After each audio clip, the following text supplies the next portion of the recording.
소금을 담은 그릇, 잭 분인.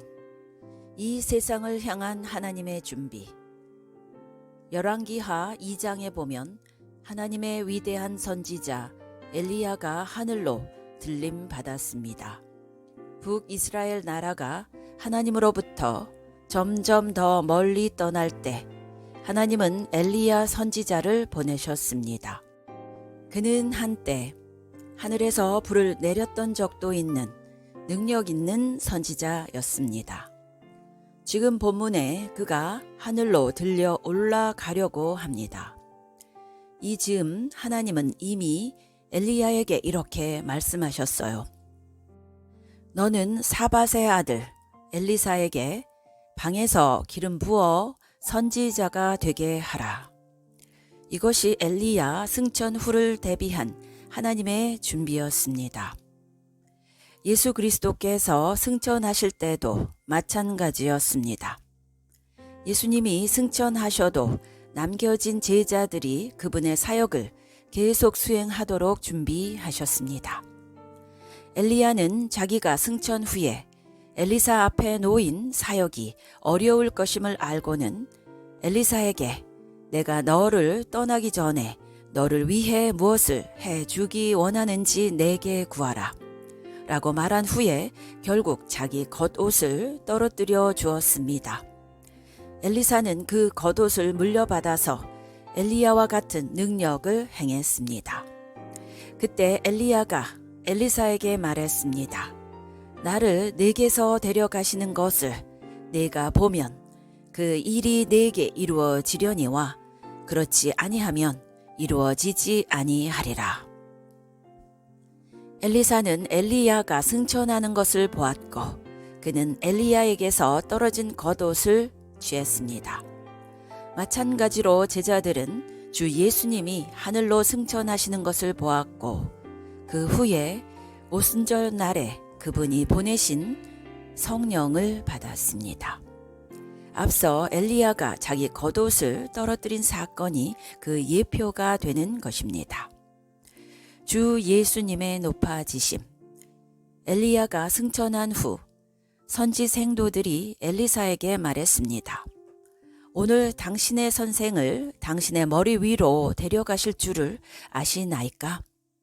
후에 엘리야가 실제로 승천했을 때 선지 생도들은 엘리사에게 50명의 사람들을 보내서 엘리야를 찾게 하라고 요청했습니다. 그들은 처음엔 엘리야가 승천할 줄을 믿는 듯이 말을 했습니다. 그러나 실제로 그런 일이 일어나자 그들은 믿지 않았습니다. 그들은 엘리야가 하늘에 올라가지 못하고 어딘가에 떨어진 것으로 믿었던 것입니다. 이것이 바로 선지 생도들이 엘리야의 능력을 받지 못했던 이유라고 봅니다. 마찬가지로 오늘날도 신자들은 그저 지식적으로 압니다. 그들은 자기 입술로는 놀라운 주의 역사를 말하기도 합니다. 그러나 마음으로는 예수 그리스도께서 만유 위에 높아지신 것을 믿지 않습니다. 바울은 그리스도의 승귀, 높아지심에 대해서 에베소서 1장 18절로 23절에 자세히 기록했습니다. 엘리야는 엘리사에게 말했습니다. 내가 승천하는 것을 네가 본다면 너는 나의 영을 갑절로 받게 될 것이다.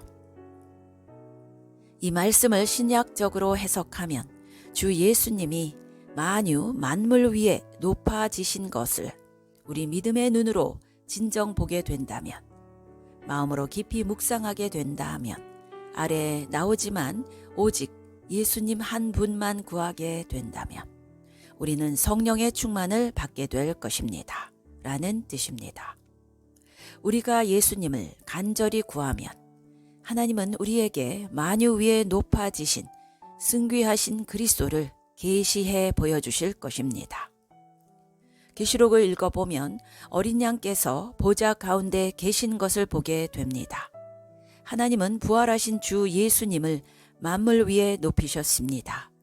그래서 예수님은 하늘과 땅의 모든 권세를 내게 주셨다고 말씀하신 것입니다. 똑같은 주님이 오늘날 우리 가운데 계십니다. 우리 육신의 눈으로는 그분을 보지 못할 것입니다.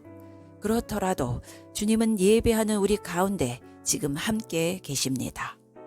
그래서 우리는 오늘 비가 오는 것 따위로 마음이 산란해서는 안 됩니다.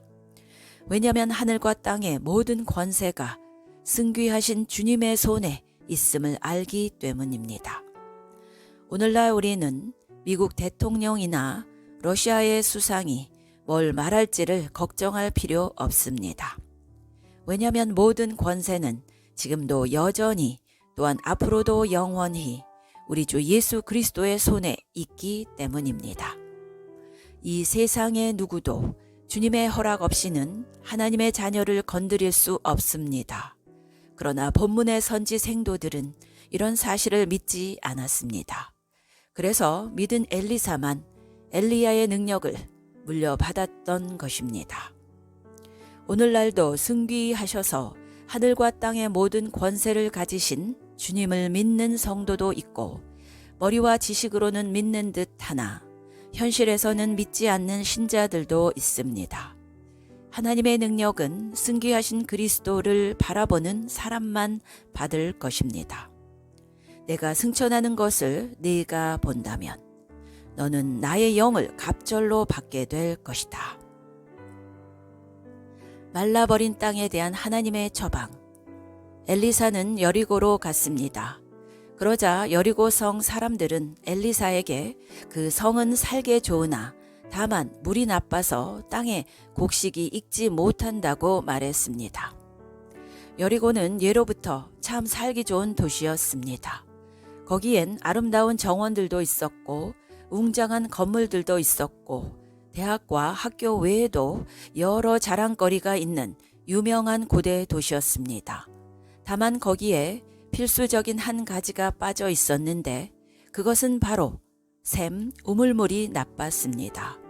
이 아름다운 도시에 물이 나빠서 농사를 지어도 과실이 튼실한 열매를 맺지 못했습니다.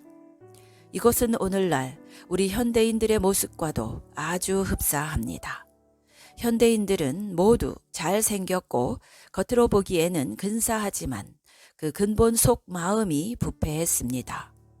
겉으로는 아름답고 옷도 잘 입고 매너도 훌륭합니다. 학위도 여러 개를 가지고 있고 좋은 집에서 살기도 합니다.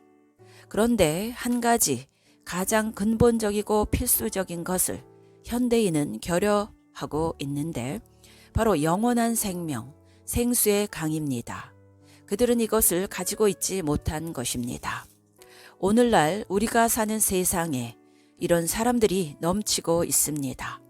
세상뿐만 아니라 심지어 교회 안에서도 이런 사람들이 있습니다. 엘리사가 이런 말을 들은 곳이 어디입니까? 바로 여리고입니다. 여리고는 과거에 한때 하나님의 큰 능력이 나타난 곳입니다. 과거 여호수아가 이 도시로 올라왔을 때 그 성벽이 무너져 버렸습니다. 하나님의 능력이 나타나서 강력한 성을 무너뜨려 평지로 만든 것입니다. 지금 본문의 엘리사 때에는 그 도시에 아무런 하나님의 능력이 나타나지 않았습니다. 오히려 지금 그 땅은 농사가 안 되고 열매를 맺지 못하는 황량한 땅이 되고 말았습니다. 이와 비슷하게 2000년 전에 하나님의 능력이 초대교회의 능력 있게 나타났었습니다. 그때 이후로 하나님의 능력이 교회에 힘이 있게 나타났던 적이 가끔씩 있었습니다. 그러나 지금 오늘날의 교회는 어떻습니까? 그리고 우리는 신약의 초대교회 모범을 따른다고 하는데 우리는 과연 어떻습니까? 오늘날의 환경은 과거보다 좋습니다. 그러나 여리고 성처럼 물이 나쁩니다. 즉 생명의 물이 샘솟지 않고 있습니다. 이것은 계시록에 예언된 바 주님이 마지막 때에 교회가 이러할 것이라고 말씀하신 바로 그 모습을 그대로 보여주고 있는 것입니다. 요한계시록 3장 17절 내가 말하기를 나는 부자라 부요하여 부족한 것이 없다 하나 내 곤고한 것과 가련한 것과 가난한 것과 눈먼 것과 벌거벗은 것을 알지 못하는도다. 이 나쁜 물에 대한 하나님의 처방은 무엇입니까? 이렇게 열매를 맺지 못하는 땅에 대한 하나님의 대책은 무엇입니까? 다시 말해서 저와 여러분의 삶 속에 나타나는 이런 열매를 맺지 못하는 삶에 대한 하나님의 처방은 무엇입니까? 어떻게 하면 우리 속으로부터 많은 생수의 강물이 흐르게 할 수 있을까요? 그 답을 우리는 본문 20절에서 찾을 수 있습니다. 열왕기하 2장 20절. 엘리사가 이르되 새 그릇에 소금을 담아 내게로 가져오라 하매 곧 가져온지라. 우리가 자주 듣는 말씀, 너희는 세상의 소금이라, 바로 그 말씀입니다. 열매를 맺지 못하는 오늘날의 교회에 대한 하나님의 처방은 새 그릇에 소금을 담아오라는 것입니다. 하나님은 소금이 가득 담긴 새 그릇을 원하십니다. 엘리사는 소금을 여리고성의 나쁜 물에 던지고는 이렇게 말합니다. 여호와의 말씀이 내가 이 물을 고쳤으니 이로부터 다시는 죽음이나 열매 맺지 못함이 없을지니라 하셨느니라. 소금이 뿌려지자 모든 땅, 열매를 맺지 못하던 땅이 치유되었습니다. 오늘날 우리에게 필요한 것은 세상과 교회를 치유하는 일입니다. 어떻게 치료하겠습니까? 새 그릇에 담긴 소금을 가져와서 뿌리는 것입니다. 너희는 세상의 소금이라 하신 그 소금들이 새 그릇에 담겨졌다는 것은 거듭났다는 것입니다. 그 새 그릇에 담긴 소금들이 이 세상에 뿌려질 때 이 땅이 치료되는 것입니다. 그런데 예수님이 이렇게 말씀하셨죠. 소금은 좋은 것이로되 만약 그 맛을 잃으면 그때는 그 땅을 고치지 못할 것입니다. 역대상 7장 14절의 약속. 맛을 잃은 소금이 다시 짠맛을 되찾을 수 있을까요? 네, 길이 있습니다. 역대하 7장 14절에 보면 내 이름으로 일컫는 내 백성이 그들의 악한 길에서 떠나 스스로 낮추고 기도하여 내 얼굴을 찾으면 내가 하늘에서 듣고 그들의 죄를 사하고 그들의 땅을 고칠지라. 여기 주님은 땅이 어떻게 고쳐지는지에 대해 말씀하십니다.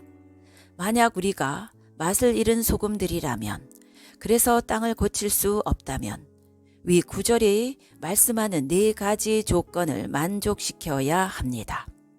그럼 우리는 짠맛을 되찾고 땅을 고칠 수 있을 것입니다. 1. 스스로 낮추고. 첫 번째 조건은 우리가 스스로 자기를 낮추는 것입니다. 이것은 불신자들에게는 매우 어려운 일입니다만 신자인 우리에게도 역시 어렵습니다. 빌립보서 2장 5절로 8절을 보시겠습니다. 너희 안에 이 마음을 품으라.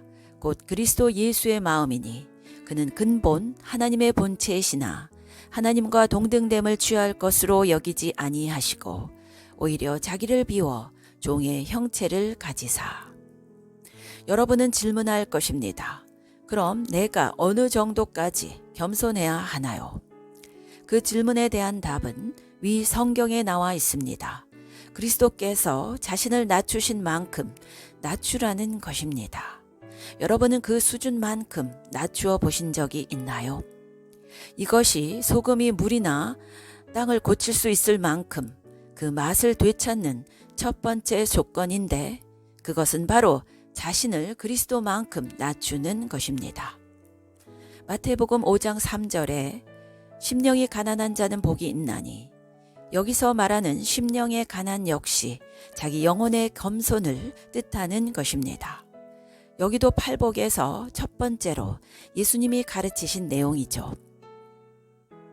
우리가 스스로 자랑하는 여러 가지 것들이 있습니다.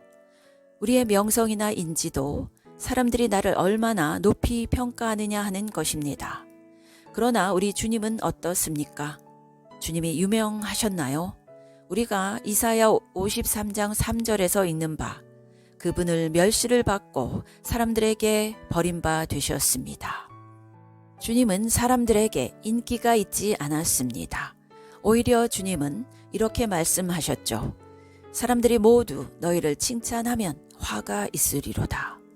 그러므로 우리는 이 세상에서 유명세로 자랑할 일이 없어야 하는 것입니다. 아마도 우리는 자기 학벌이나 교육 수준을 자랑할 수 있습니다. 그런데 여러분, 유대인들이 예수님 보고 뭐라고 했는지 아십니까? 이 사람은 배우지 아니하였거늘 어떻게 그를 아느냐 하니. 예수님은 자랑할 만한 학벌이나 교육을 받지 않으셨습니다. 그런데 성경은 이렇게 말씀합니다. 너희는 이 마음을 품으라. 그리스도 예수의 마음이니. 우리를 위해서가 아니면 예수님이 이 세상에 오셔서 이 모든 순환을 당하실 필요가 없었습니다. 이렇게 스스로 낮아지실 이유가 없었던 것입니다. 그렇지만 예수님은 스스로 낮추어 종이 되셨습니다. 우리를 위하여. 누구의 종이 된다는 것은 때로는 매우 어렵습니다. 모임할 때 마이크 잡고 연설하는 자와 옆에서 섬기는 자 중에 누가 더 큽니까? 마이크 잡고 발언하는 사람이 더 큽니다. 그러나 예수님은 나는 섬기는 자로 너희 중에 있느니라고 하셨습니다. 우리는 본능적으로 우리 자신을 자랑하고 스스로 높이기 원합니다. 그러나 그렇게 살다가 소금이 맛을 잃는 것입니다. 그래서 역대하 7장 14절은 땅을 새롭게 고치는 데 있어서 첫 번째 조건으로 이렇게 말씀하고 있습니다. 스스로 낮추고 기도하여 내 얼굴을 찾으면 내가 하늘에서 듣고 그들의 죄를 사하고 그들의 땅을 고칠지라. 종종 우리는 부흥을 기도하고 우리 삶과 사역의 열매를 맺기를 원합니다. 그렇다면 그 전에 우리는 자신을 돌아봐야 합니다. 나는 스스로 낮추고 있는가? 나는 자랑하고 있지는 않는가?